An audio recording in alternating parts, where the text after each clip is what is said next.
सनई चौघडे मालिकेच्या येणाऱ्या पुढील भागात आपल्याला असं बघायला मिळत आहे की आता जयने शर्वरीला आणि मॅकला रंगेहात पकडलेलं असतं आणि जयने दोघांची खूप मोठी शाळा घेतलेली असते. मॅकला तर काय बोलावं सुचत नसतं, पण शर्वरी जयला प्रत्युत्तर देते आणि म्हणते की जय, हे सगळं आम्ही तुझ्यासाठीच केलेलं आहे, तुझ्या भावासाठी आणि माझ्या बहिणीसाठी केलेलं आहे.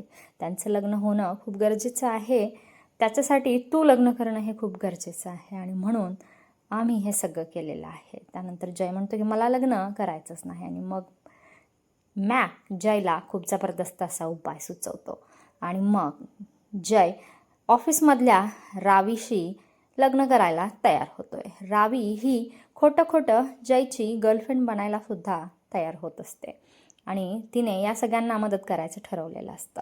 रावी अजिबात न लाजता जयला धाडसाने म्हणते की मी तुमच्याशी खोटं रिलेशन ठेवायला तयार आहे, मला काही प्रॉब्लेम नाही. आता मात्र शर्वरी, मॅक, जय प्रचंड खुश होतात आणि मग आता जय आणि रावीचं एक स्पेशल असं फोटोशूट असतं, जेणेकरून ते सोशल मीडियामध्ये व्हायरल करायचं आहे. त्याच्यासाठी शर्वरी आणि मॅक जय आणि रावीचं तसे फोटो काढून घेत असतात आणि जयला भीती वाटत असते. जयने मात्र शर्वरीचाच हात पकडलेला असतो. काय आता जय आणि रावीचं लग्न नक्कीच होणार का, हे पाहणं खूप रंजक ठरणार आहे.